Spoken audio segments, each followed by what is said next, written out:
Bami ngazale khona. Umthululalele phela. Ngithule ngilalele. Cha, igama lakho uthululalele. Oh, hayi. It's very difficult. Hayi. Thini so sale ngoma? Ukhuzumalume. Khuzimalo. Aha. Hayi mina. Manako mamsini. Ufunani ingoma zabafana fana? Ngathi ngo khuzi ngoba nengoma zabafana. Xoza la, amfuna makhuma lokuhlela lapho zala. Ngathi ngoba nengoma zabafana fana yakho. Cha, mana lo muntu ucula kahle yezo. Nginyala khona. Lo muntu ucula kahle engakufuni ukuthi ingoma zabafana zifunane efonini yakho. Suka nothululalele wakho. Ham. Nginibingelele bafethu ngiphinde nginamukele kuphinda kuphi la nisibukele khona. Igama lami ngisibonga konke wakandwandwe, abanye bangibiza intatheli ka YouTube. As you can see guys, angihambi ngedwa namhlanje, ngihamba nesivakashi sethu la insizwa engizoyinika ithuba imbingelele. Ngikubingelele mfethu ngiphinde ngikwamukele khona la kwiZide Media TV. Ngiyakubingelela mfokazi wethu, kunjani lapha kuwe? Ngiyaphileka mntaka baba ngezwe kuwe. Hayi yonke into 100% correct. Cha bafethu ngaphandle ukuthi ngimoshe isikhathi namhlanje ngizo interview yona insizwa le ezoyichaza kabanzi yenza into emnandi kakhulu nejabulisa abantu kakhulu. Mfethu bingelela abantu bese uchaza igama nesibongo. Danke mfokazi wethu, igama lami nguthululalele Zungu. Igama lami eliphelele lelo ungazibuza ukuthi hayibo indaba lensizwa ka music uthululalele Zungu. Yeah, nguthululalele Zungu. Ngizalwe endaweni yaseNtseleni, ngakhula khona, ngafunda khona, ngaqeda, ngasebenza. Thululalele Zungu nje uqhamuka eNtseleni. So uthululalele ungene kanjani emculweni enhlobo luni lomculo olenzayo utshela abantu ababukele njengamanje? Yari njengoba wazi shaya igqomu waya sijabulisa abantu, into ebalekile ukujabulisa wonke umuntu osuke khona. Ngaso sonke isikhathi uma ushaya ingoma usuke ujabulisa abantu, and why ngichoose igqomu ngiyayithanda enjoyment. Wherever la ukhona kumele enjoy isikhathi sisasekhona. Mfethu abantu bayakuthanda kakhulu uma ufike endaweni abantu bayakujabulela umculo wakho. Ngabe yini into inspire umculo wakho uma ubhala? Yini ngempela ekwenza ukuthi ubhale ingoma ejatshulelwa abantu all over? Yazi mangibhala mfethu into engihleze ngicabanga kusuke kuyinto egeneral. Into eyenzeke ekhaya kithi, into eyenzeke ekhaya kini, eyenzeke emphakathini wangakini, into eyenzeka nasemphakathini wangakithi. As usual nje yabo le ngoma ethi khuza umalume. Umalume ukhona ngakini nami umalume ukhona ekhaya. Ukho umuzi ongenawo umalume. So arifu sifika lapho sithi khuza umalume wadakwe ekseni. Usuke spend too much sekumele umkhuze makadakwe ekseni. So ngibhala nje ngezinto ezigeneral ezenzeka kuyo yonke indawo. Ngaphandle ukuthi siyilande kude kakhulu mfethu ake siqale nje la eqaleni sithathe simbeke umuntu ongamazo ukuthi ngabe uqale nini umculo yini yagqugquzela ukuthi uzungene la emculweni weqomo? Yeah, thululalele. Eish. Yeah, khona kuthafu. Kwangithatha isikhathi ukuthi ngenze umusic, but ke the truth is umusic kwenzela ukuenjoy. If ulalela umusic angeke ube stressed. For enjoy once walalela umusic uyafeel ukuthi kwangathi nawe usengomeni, ngisho ungalalela ingoma kabani if une vibe ngaphakathi ufila kwangathi nawe ukuyo leyo ngoma.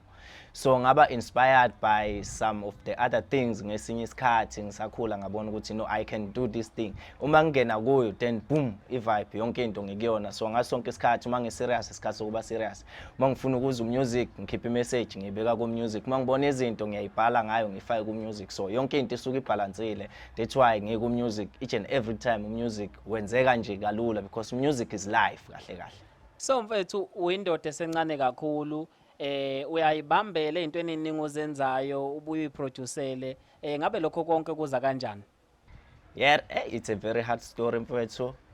So into eyinkinga ukuthi akekho umuntu osuke ezofika kuwe ethi mfethu asenze lento, and if une passion yokwenza leyo nto kufuna uyihluphe wena kuqala before omunye umuntu ezifike ebona ukuthi yazini lo mjito uyayenza lento asiyenze naye. So zihluphe wena kuqala uyenze into bese uyabona ukuthi okay lento manginikeza abantu ba responda kanjani kuyona. kanjalo nje very simple. Mbukele lapha ekhaya umuntu omusha uthanda umculo noma umuntu omdala nawe uyayizwela insizwa la e-studio sinayo igeqa amagula kumnandi kakhulu. So thululalele mfethu ngabe obani abantu osusebenze nabo and usuneminyaka emingakho usegemeni yomculo? Yeah, engisebenzile mfethu. Too much ngisebenzile. Ngene music, it was 2008, I was in high school. Then ngaphusha namajita ngenza ama collaboration, ngisebenza nabo NTK Entertainment, ngisebenza nabo Mlax, ngisebenza nabantu abaningi engisebenze nabo. But la ngiqale kubona khona ukuthi no, this thing is going somewhere. Ila ngiqale ukusebenza no Visto ta DJ. Then ngakathi ngiqala ukusebenza naye ngibonile ukuthi I know umuntu right ongasebenza naye ngangithathe ngibeke to another level, ngakuhlonipha lokho, ngangena ke ngasebenza and I'm looking forward ukusebenza nabantu baningi abantu esengisebenze nabo kakhulu engomeni, baningi. So mfethu like ima ngihamba kuma event amaningi abantu bayakuthanda kakhulu mawungena nje stage ngiyaye ngibona abantu behlanya ngendlela emangalisayo, umuntu nje umculo wakho abawujabulelayo. So ungathini kumuntu omusha ubona ngathi kunzima kakhulu la emculweni and ofisayo naye ukuthi ngelinye ilanga ayifane nothululalele egcine ezedlule kulezi okulo wena, ungathini kulowo muntu? Kulula ukudlula kulezi ngengikulona, kulula kakhulu. Ungena e-studio ushaya ingoma, ushaya hit, uma ubhala ukhiphe yonke energy onayo. Uma ubhale ngento esizothi uma siyilalela ugogo umkhulu abese emqondo no1 lo okade ukuyo se-studio, uyikhiphe ingoma uyizwe ukuthi okay imnandi, usocialize nabantu, ukhulume nabo. Most of the time singayenzi lento yokubalekela abantu abangama-fans wethu because inkinga yethi lapho. So umuntu once wayithanda umsebenzi wakho akabe seduzane kwakho ngasonke isikhathi ucommunicate nabo into yakhe ihambe. So nje it's very simple, although kunzima somewhere ukuthi ukwazi ukucommunicate abantu nabanye abantu bafike eduze kwakho bekusize ngomusic. Kunzima ukuthi kube khona umuntu ozokusiza ngomusic, but kumele kube nguwe ozisizayo ukhulume nabo, yena ngeke asuke la khona eze kuwe. So what are the challenges obhekana nawo la emculweni ongasho ukuthi nomunye umuntu ongenayo emculweni, because abanye abantu bavele becabanga ukuthi yonke into izovela ibelula, kodwa ethi mayithi uyangena ebona ukuthi izinto ayihambi ngalendlela asuke efisa ukuthi ihambe ngayo noma impumelelo ingafiki ngokusheshsha ngendlela asuke umuntu atargethe ngayo. Ikuphi wena odlule kukhona nongaqwatshisa omunye umuntu ukuthi mawungena la endimeni yomculo ubhekana nakho?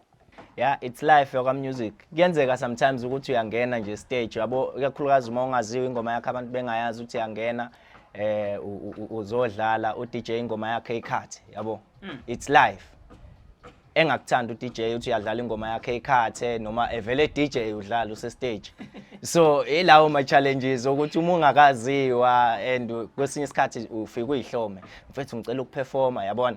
So abanye bayebethi hayi no asikho isikhalo yebo leyo nto bekuvalele ngaphandle, kuyavalelwana ngaphandle kunjalo ka music, most of DJ bavalelana ngaphandle, izinto eziningi ziyenzeka. So impilo yakhona uma ungena khona uhleze wazi ukuthi kuzomela ube nenhliziyo ende, ube nenhliziyo yokuxolela. That's why abanye uthola ukuthi khona uDJ ugcine seshayiwe, kuyaye kube lezo zimo lezo ke, but kumele uthi uma ungena nje wazi ukuthi no akusiwona wonke umuntu ozokuthanda and akusiwona wonke umuntu ozothanda umsebenzi wakho, kodwa wena yenza sure ukuthi the best oyikhiphile, ufake yonke energy, wakhipha everything, even though kuthiwa ngabe ukuvalelile wakunika lo 2 minutes akakunikeze wona ukuthi uperforme, wenza your best. Bona ingoma zakho ziyajatshulelwa yini ke wena le imfihlo yakho uma ubhala ingoma? Ikhona isecret mfethu. Uma ngibhala angijuli too much.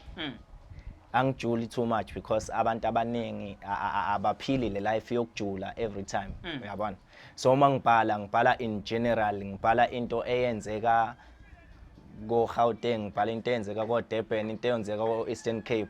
So even into eyenzeka ko America yabona, it's very simple ukushesha understand.